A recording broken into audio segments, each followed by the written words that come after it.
Welcome back to Shakambari Jyotishalayam. So మన Gnaneshwar research centre దగ్గర నుంచి నవగ్రహాల మీద డిబేట్ అనేది చూస్తున్నాం. అందులో భాగంగా ఈరోజు కుండూరు శ్రీదేవి గారి దగ్గర నుంచి బుధుడు గురించి విన్నాం. What you madam? నమస్తే సార్, గురువులందరికీ నమస్కారం సార్.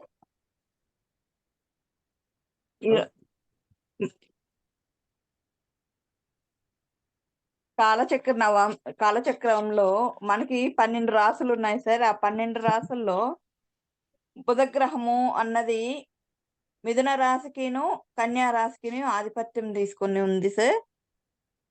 ఈ మిథున రాశి వాయుతత్వానికి సంబంధించింది, కన్యా రాశి భూతత్వానికి సంబంధించి ఉంటుంది సార్. కన్యా రాశిలో బుధుడు ఉచ్చస్థితిని సక్షేత్రాన్ని ఈ రెండు కన్యా రాశిలోనే ఉంటాయి సార్. ఈ బుధుడు బుద్ధికి కారకుడు, అలాగే తెలివితేటలకిను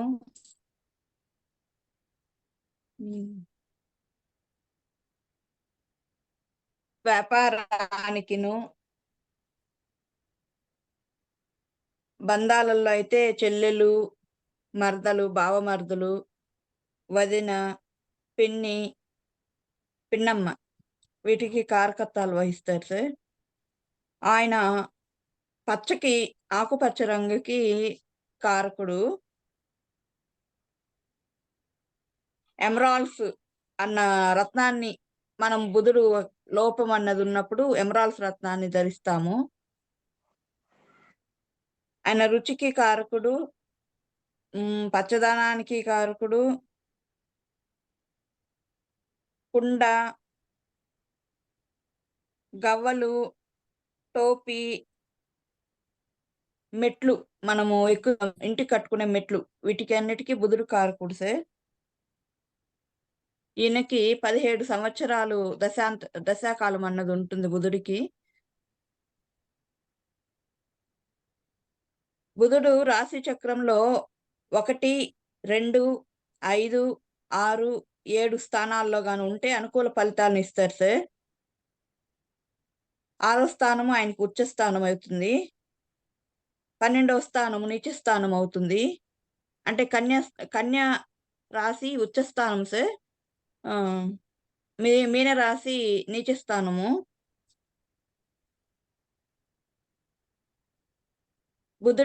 బుధుడు యొక్క మాటలకు కూడా కారకుడు. అతను మాట్లాడే ప్రతి మాట కూడా ఇతరులని ఆకర్షించే విధంగా ఉంటుంది. అంత తెలివిగాను మధురంగాను మాట్లాడతారు. అతను జ్యోతిష్యానికి కూడా కారకుడు. బుధుడు మనకు అనుకూలంగా ఉంటే జ్యోతిష్యంలో బాగా రాణిస్తారు సార్. దీనికి గురువు యొక్క దృష్టి కూడా ఉండాలి. ఈ బుధుడు శుభగ్రహాలతో చేరితే శుభ ఫలితాలని, చెడు గ్రహాలతో చేరితే చెడు ఫలితాలను ఇస్తాడు.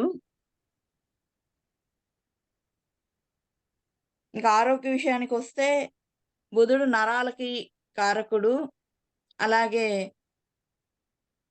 గుండెకిను చర్మానికి కారకుడు అవుతాడు. ఇతనికి చిలుక, గొర్రె, మేక, గుడ్లగూబ అన్నవి పక్షుల్ని సూచిస్తారు సార్. అలాగే శరీర భాగాల్లో వచ్చి మెడ, ముక్కు, దంతములు, నాలుకను సూచిస్తారు. రుచిని తెలియజేస్తాడు బుధుడు.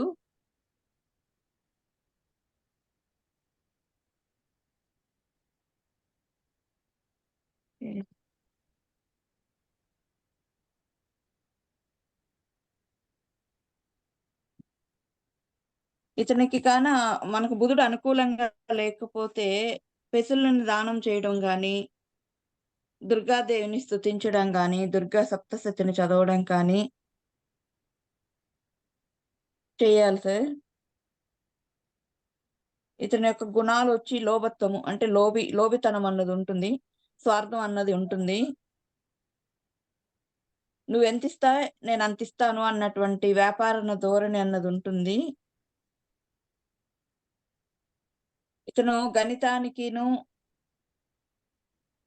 గణితంలో మంచి రాణింపు అన్నది ఉంటుంది సార్. బుధుడు శుభత్వం అన్నది ఉంటే శాస్త్రజ్ఞుడు అవుతాడు, మ్యుజీషియన్ అవుతారు, శిల్పిగా తయారవుతారు, మంచి సంపాదన పరుడుగా ఉంటారు సార్. ఇతనికి మిథున రాశిని పడమర దిక్కును సూచిస్తుంది సార్. కన్యా రాశి ఉత్తర దిక్కుని సూచిస్తుంది. బుధుడు బలహీనపడితే గ్రహణ శక్తి అన్నది కోల్పోతారు. అంటే గుర్తు లేకపోవడము, ఏదన్నా గ్రహించుకోలేకపోవడం, ఎవరన్నా ఏదన్నా చెప్తే దాంట్లో ఉన్నటువంటి సారాన్ని గ్రహించుకోలేకపోవడం అన్నది జరుగుతుంది.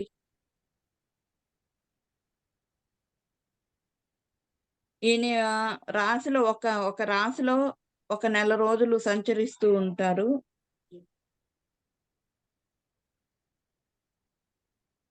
రవి నుంచి బుధుడు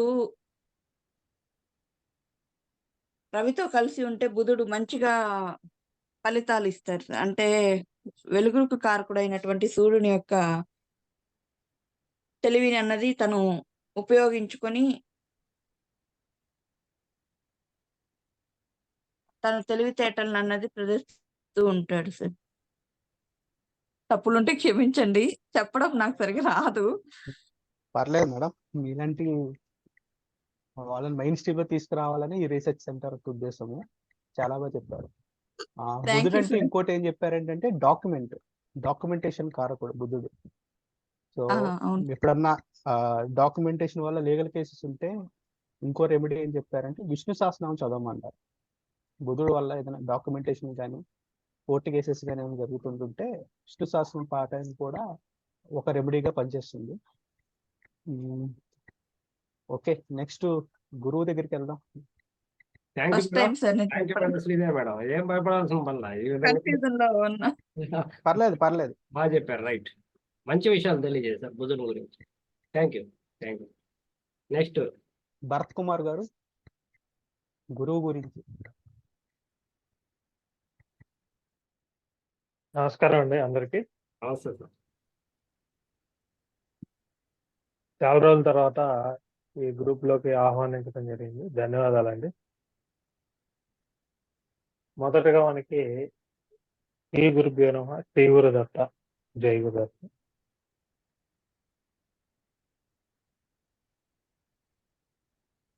బృహస్పతి గురించి ఈరోజు కొన్ని విషయాలు తెలుసుకుందాం. ఈ బృహస్పతి పురాణాల్లో కనుక బృహస్పతి యొక్క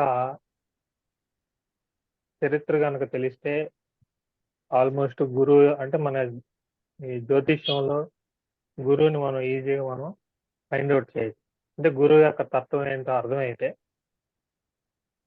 జాతకంలో గురువు అనేది అంటే మనకి జాతకులకి ఏ విధంగా మనకి సహాయకారకుడు అవుతాడో ఈజీగా మనకి బృహస్పతి యొక్క చరిత్ర కనుక తెలిస్తే పెద్దగా మనం బైహార్ట్ చేయాల్సిన అవసరం ఉండదు. అందువల్ల బృహస్పతి గురించి ఒక చిన్న పురాణాల్లో ఉన్నటువంటి ఒక చిన్న స్టోరీ. బృహస్పతి పురాణాల్లో దేవతలకు గురువు మనందరికి తెలుసు. ఈ మహాభారతం ఆదిపర్వం 66వ అధ్యాయంలో ఈ యొక్క బృహస్పతి గురించి చక్కగా వివరించారు. అంటే బృహస్పతి అక్కడ బృహస్పతి యొక్క పుట్టుపూర్వోత్తరాలు చూసుకుంటే బృహస్పతి యొక్క తండ్రి ఆంగిరసుడు.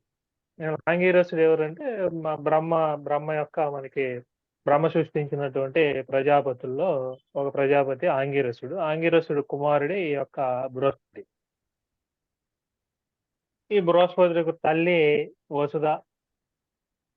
ఈ బృహస్పతికి మొత్తం కలిపి వారి యొక్క సోదరులు అయితేనేమి సోదరీమణులు అయితే 8 మంది సంతానం. ఈ విధంగా మనకు ఉంటుంది. ఈ ఆంగిరసుడి నుంచి జన్మించారు కాబట్టి అసలు ఆంగిరసుడు అంటే బృహస్పతికి అంతటి యొక్క జ్ఞానం ఎలా వచ్చిందంటే ఆంగిరసుడి నుంచే వచ్చింది.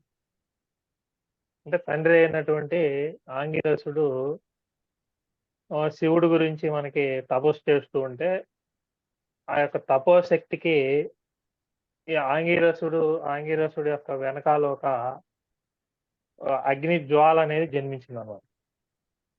అంటే అతని యొక్క తపోశక్తికి అగ్నికి మించి అప్పటి వరకు అగ్నిదేవుడే అగ్నికి అధిపతిగా ఉండేవాడు.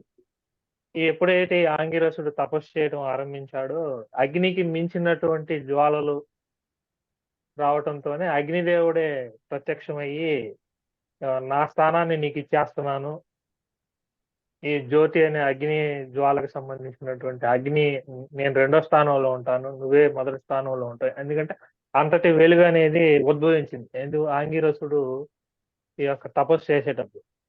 కాబట్టి అగ్ని నుంచి ఇతను అగ్ని స్థానాన్ని పొందాడు కాబట్టి ఈ ఆంగిరసుడి నుంచి పుట్టినటువంటి బృహస్పతికి అంతటి జ్ఞానం అనేది అంటే అగ్నిపుత్రుడు కూడా చెప్తూ ఉంటారు.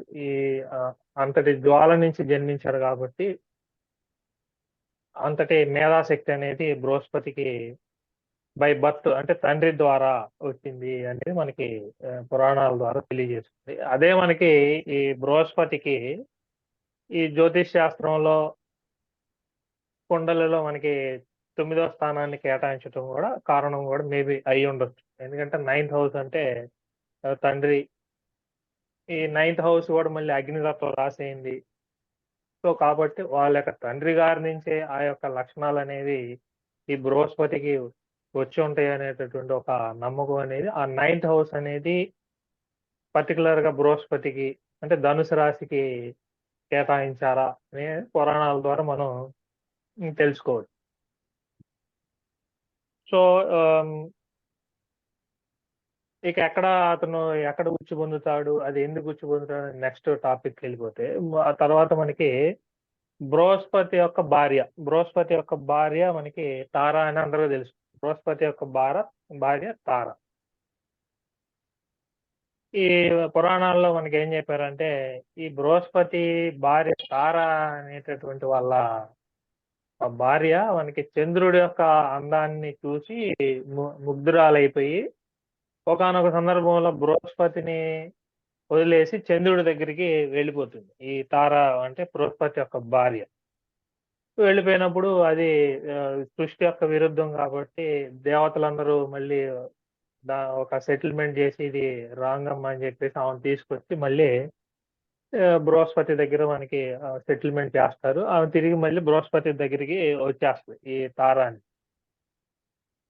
ఈ సందర్భంలో ఏంటంటే ఈ చంద్రుడు తార అనేది ఇద్దరు కలిసి కొన్ని రోజులు ట్రావెల్ చేశారు కాబట్టి వచ్చిన తర్వాత మనకి బృహస్పతి దగ్గర తిరిగి వచ్చేసిన తర్వాత ఈ మనకి బుధుడు జన్మిస్తాడని చెప్పి తెలిసిందన్నమాట. అంటే అక్కడ ఏంటి అంటే చంద్రుడికి తారకి మధ్య ఈ బుధుడు జన్మించారు కాబట్టి అంటే వాస్తవానికి అక్కడ భార్య అనేది బృహస్పతికి భార్య అయినప్పటికీ తండ్రి ఏమో అంటే బుధుడికి తండ్రి ఏమో చంద్రుడు అవుతారు, భర్త ఏమో బృహస్పతి అవుతారు కాబట్టి సో మేబీ అంటే నేను అనుకోవటం ఈ యొక్క బుధుడికి ఈ యొక్క గురువు కూడా శత్రుత్వం మేబీ అందుకే అయి ఉండొచ్చేమో అని చెప్పేసి ఒక ఊహాగానం కొంతమంది ఆస్ట్రాలజర్స్ చెప్తూ ఉంటారు. ఈ బుధ అండ్ గురు బుధులకి ఎందుకు శత్రుత్వం ఏర్పడింది, 2 రాశులు కూడా అపోజిషన్ లో అంటే ధనుసు రాశికి అపోజిషన్ లో మిథున రాశి, అదేవిధంగా మీన రాశికి అపోజిషన్ లో ఈ కన్యా రాశి 2 ఆపోజిట్ చేసుకుంటూ ఉంటే 2 గ్రహాలు కూడా మనకి పరస్పరం కూడా కలహించుకుంటారు. అంటే ఇద్దరు కూడా మనకి గురువు బుధులు ఇద్దరు కూడా పరస్పర శత్రువులుగా ఆ విధంగా మనకి పురాణాల ద్వారా మేబీ ఇది కారణం ఏముండొచ్చు అని చెప్పేసి ఒక ఊహ అనమాట. సరే ఓకే. ఇక బృహస్పతికి రోమస్ అనేటటువంటి కూతురని కుశధ్వజుడు అనేటటువంటి బ్రాహ్మణ కుమారుడు ఇవన్నీ కూడా బృహస్పతి యొక్క తర్వాత వంశం అనేది మనకి తెలుస్తుంది.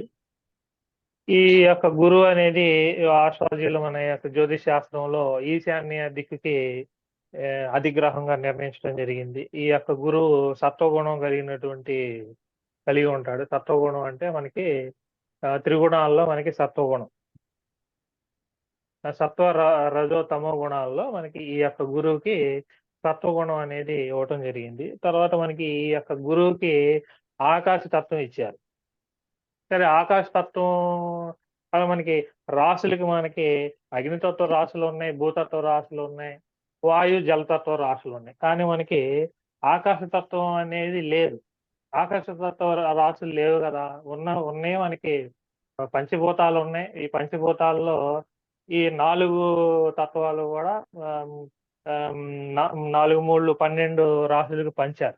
కానీ ఆకాశతత్వం ఏంటంటే ఈ ఆకాశతత్వమే మధ్యలో ఉండేటటువంటి స్పేస్ అన్నమాట.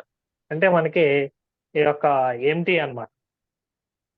ఈ ఆకాశతత్వానికి అధిపతే ఈ యొక్క గురువు అన్నమాట. ఈ ఆకాశతత్వం, ఈ ఆకాశంలోనే శబ్దం అనేది పుడుతుందని, అదే మనకి ఓంకారం అని, అదే మనకి మోక్షానికి కారణం అని చెప్పేసి ఈ ఆకాశతత్వం అయినటువంటి గురువు. అంటే ఈ ఆకాశతత్వం యొక్క స్పెషాలిటీ ఏంటంటే ఈ ఆకాశతత్వం అనేది ఏ రస, గంధ, రూప స్పర్శాలు మొత్తం కూడా త్యజించి ఉంటుంది. అంటే మనకి ఆకాశానికి ఎటువంటి రసము తెలియదు, తర్వాత గంధం అంటే వాసన తెలియదు, తర్వాత రూపం ఉండదు, స్పర్శ ఉండదు. కాబట్టి ఈ ఆకాశ తత్వమే అన్నిటికన్నా ఉత్తమమైనది. అంటే అన్ని గుణాలను త్యజించి ఉంటుంది కాబట్టి చివరికి మనకి మోక్షాన్ని అంటే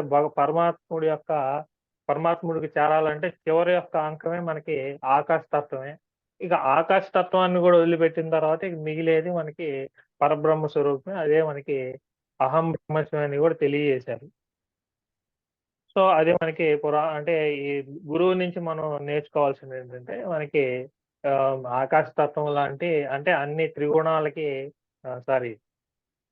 ఈ 4 గుణాలు అంటే అగ్నితత్వం, భూతత్వం, వాయువు అంటే జలతత్వానికి అతీతంగా ఉండేటటువంటి తత్వమే ఈ యొక్క ఆకాశ తత్వంగా నిర్ణయించారు. అంటే శబ్దం అంటే మనకి ఓంకారమే అది బృహస్పతికి కేటాయించడం జరిగింది. ఈ తర్వాత మనకి ఈ గురువు ఎందుకు అక్కడ గురువు మనకి ఎక్కడ ఉచ్చుడవుతాడు అంటే మనకి కర్కాటకంలో ఉచ్చుడవుతాడు.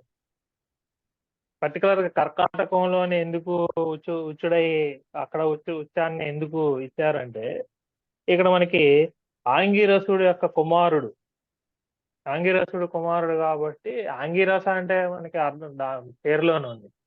అంగి అంటే శరీరము, రస అంటే శరీరంలో ఉన్నటువంటి ఫ్లూయిడ్ నేచర్ అన్నమాట. ఈ ఆంగిరసుడు కుమారుడే అయ్యాడు కాబట్టి, ఈ ఆంగిరసుడు కుమారుడే బృహస్పతి కాబట్టి ఈ శరీరంలో ఉండేటటువంటి అంటే ఫిజికల్ బాడీలో అంటే భౌతికమైనటువంటి శరీరంలో ఉండేటటువంటి ఫ్లూయిడ్ కి కారకుడు అనమాట. అంటే సెక్రియేషన్ అనమాట. అంటే గ్రంథి జనిత స్రావం అంటారు తెలుగులో. తెలుగులో చూసుకుంటే గ్రంథి జనిత స్రావం అంటే మనకి ఈ మన శరీరంలో అనేక రకాలైనటువంటి గ్రంథులు ఉంటాయి. ఏవి మనకి ఏవైనా మనకి అన్ని పేర్లు మనకి గుర్తుండకపోవచ్చు, తెలియకపోవచ్చు. కానీ ఆ పర్టికులర్ గా మనకి కాలేయం అనేది ఈ గురువుకు సంబంధించినటువంటి కాలేయం చేసేటటువంటి ప్రధానమైనటువంటి పని ఏంటి? అక్కడ ఒక మనం ఏదైనా ఆహారం తీసుకుంటే ఆ ఆహారాన్ని మనకి శక్తిగా మార్చేటటువంటి ఆ యొక్క కాలేయం అనేది ఆ యొక్క ఒక స్రావాన్ని విడుదల చేసి దాన్ని కొవ్వు పదార్థాలని బ్రేక్ చేసి అంటే బాడీకి ఎంత కావాలో అంత మనకి అందించేది ఈ కాలేయము. నాట్ ఓన్లీ కాలేయం, లివర్.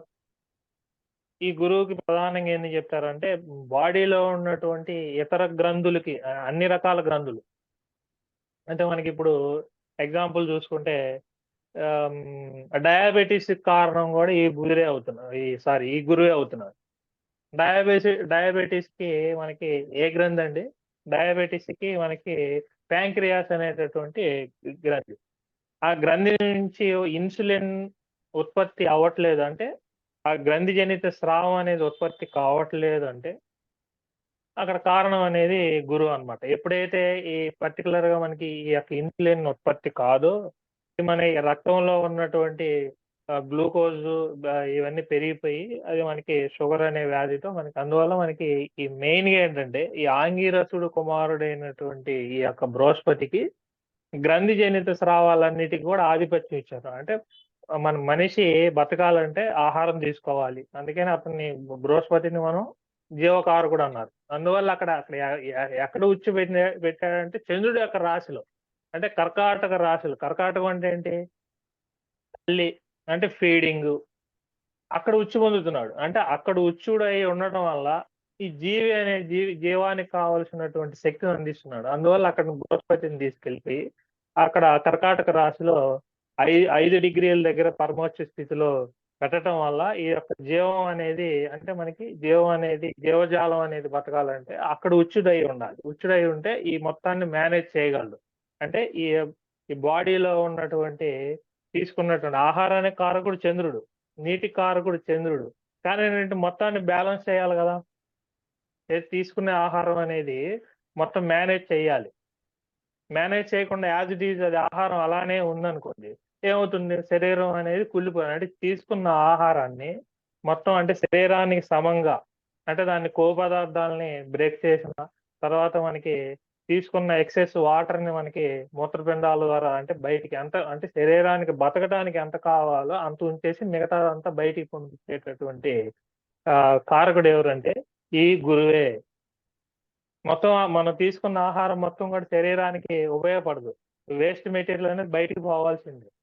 ఈ మేనేజ్మెంట్ అంటే మనకి ఎవరికైనా కానీ ఈ యొక్క వ్యాధులు ఏవైతే వచ్చినా అంటే కిడ్నీస్ వ్యాధులు కావచ్చు, తర్వాత మనకి షుగర్ లాంటి డయాబెటీస్ వ్యాధులు కావచ్చు, తర్వాత మనకి ఈ కాలేయానికి సంబంధించినటువంటి జాండీస్ కావచ్చు, ఈ మొత్తానికి కారకుడు అంటే మనకి గ్రంథి జనిత స్రావాలు ఎప్పుడైతే మనకి క్రమం తప్పుతాయో అది వెంటనే మన జాతకంలో చూడాల్సింది గురువుని.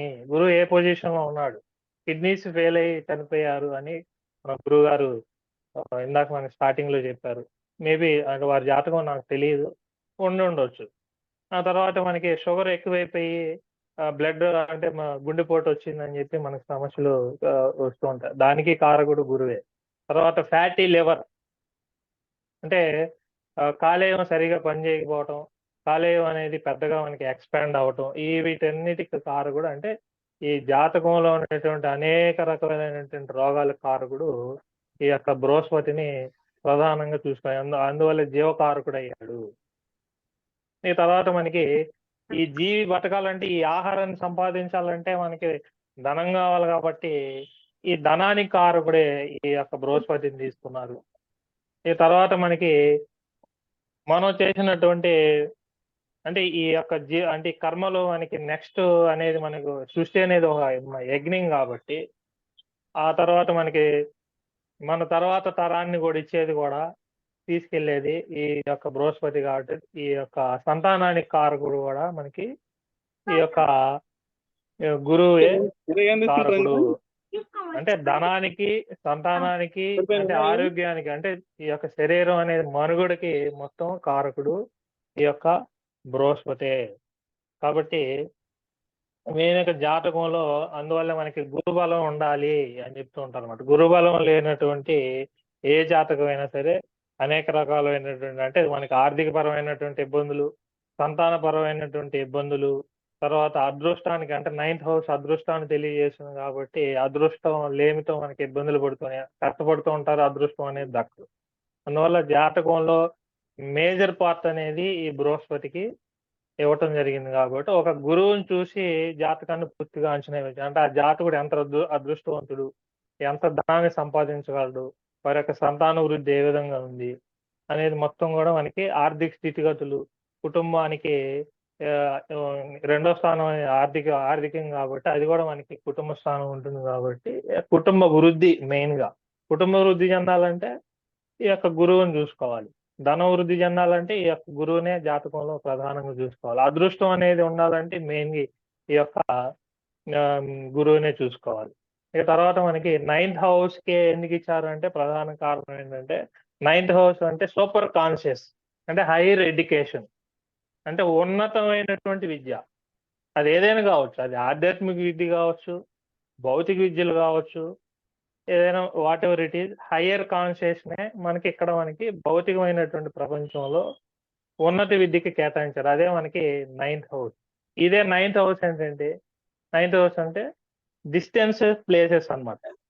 అంటే ఎంత అంటే లాంగెస్ట్ అంటే మనకి ప్లేసెస్ అనమాట. అంటే విదేశాలు కావచ్చు, జ్ఞానాన్ని సముపార్జించడంలో అంటే ఎంత దూరమైనా అంటే లిమిట్లెస్ అనమాట. 9th హౌస్ అంటే లిమిట్లెస్ అంటే ఉన్నతమైనటువంటి స్థితి. హయ్యర్ కాన్షియస్ అది డిస్టెన్స్ ప్రయాణం కావచ్చు, లేదంటే మనకి జ్ఞానాన్ని సంపాదించేటప్పుడు చేసేటటువంటి ప్రయత్నం కూడా కావచ్చు. అందువల్ల 9th house కి పర్టికులర్ గా మనకి ఈ హైయర్ ఎడ్యుకేషన్ కి, దూర ప్రయాణాలకి ఈ కేటాయించడం జరిగింది. అది చూసుకోవాలన్నమాట. అంటే మనకి ఈ జాతకంలో గురువు ఏ విధంగా ఉన్నారనే దాన్ని బట్టి ఈ యొక్క వారి యొక్క టోటల్ వారి యొక్క జీవితం అనేది నిర్ణయం అవుతుంది. అంటే ఆరోగ్యం దగ్గర నుంచి భౌతికంగా బతకటానికి కావాల్సినటువంటి ఆర్థిక స్థితిగతుల దగ్గర నుంచి కుటుంబ వృద్ధి అంతా కూడా ఈ యొక్క గురువు యొక్క చేతిలోనే ఉంటుంది. అంటే మనం గురువుని చూసి మొత్తం అంతా జాతకుని అంచనా వేయచ్చు. ఇక తర్వాత ఫైనల్ గా మనకి 12వ భావానికి కూడా ఇచ్చారు కదా మనకి గురువును. ఇప్పటి వరకు 9th house గురించి డిస్కస్ చేశాము. ఇక 12వ భావం ఎందుకు ఇచ్చారు? 12వ భావం అంటే మనకు తెలుసు. 12వ భావం అంటే మనకి మోక్ష జ్ఞానం అని. అసలు మోక్షం అంటే ఏంటి? మోక్షం అంటే ఫైనల్ గా మనకి ఆ మృతము. ఆ మృతం అంటే చనిపోవటం. అమృతం అంటే మృతం లేనటువంటిది. మృతం లేనటువంటిదే మోక్షం. అంటే మనకి అంటే చావు ఉండదు, అలాగే మనకి జననం రెండూ ఉండవు అనమాట. అంటే పునరపి జననం, పునరపి మరణం. అంటే అనేక జన్మలు ఎత్తుతూ రకరకాల కర్మ ఫలితాలు అనుభవిస్తూ, అంటే అవసరం లేకుండా ఎటువంటి కర్మలు చేయాల్సిన పని లేదు. అంటే మనకి జన్మ అనేది తీసుకోకపోతే ఎటువంటి కర్మ చేయాల్సిన పని లేదు. మరి చావు అనేది లేకపోతే మనకి మళ్ళీ జననం అనేది ఉండదు. కాబట్టి అందువల్ల మనకి ఇక్కడ మనకి ఈ యొక్క అమృతమే మనకి ఫైనల్ మోక్షం. అది ఎక్కడ పుట్టిందంటే అంటే లాస్ట్ వచ్చేటటువంటి అంటే క్షీరసాగర మదనంలో చివరిగా పుట్టింది అమృతం. అదే మనకి మోక్షం కింద మనకి అర్థం కావటం కోసం మోక్ష జ్ఞానాన్ని 12వ స్థానంలో పెట్టి, ఆ 12వ స్థానంలోని ఈ యొక్క ఆత్మ లీనం కావటమే ఆ యొక్క 12వ స్థానానికి కూడా ఈ యొక్క గురువుకే కేటాయించింది. అంటే గురువు గనక మనకి అనుకూలంగా ఉంటే భౌతికమైనటువంటి స్థితిలో మనం మంచి అనుభవించడానికితో పాటు మోక్ష జ్ఞానానికి కూడా, అంటే చివరికి తర్వాత మనకి అమృతాన్ని చేరుకోవటానికి కూడా ఈ బృహస్పతి కారకుడు. కాబట్టి మనకి ఇదే మనకి క్షీరసాగర మదనం. క్షీరసాగర మదనం అంటే ఆ 12వ స్థానం అంటాం. ఈ పైన అన్ని భావాలు అనుభవించి లగ్నం నుంచి మిగతా 11 భావాలు అనుభవించి జాతకుడు చివరిగా మనకి పరమాత్మలో లీనం అవటమే ఈ యొక్క క్షీరసాగర మదనం. అదే అమృతం, అదే మోక్షం, అదే మనకి స్వర్గం. కాబట్టి ఈ మెయిన్ గా మనకి 9th and 12th భావాలు ఏమైనాయి అనేది చూసుకొని ఈ యొక్క గురువు జాతకంలో ఏ విధంగా ఉన్నారని చూసుకుంటే మనం ఈజీగా మనకి ఈ జాతకంలో మన యొక్క పరమార్థం అనేది తెలుసుకోవచ్చు. ఓకే సార్, థ్యాంక్ యూ అండి. Thank you Bharat Kumar sir. Sudhakar sir,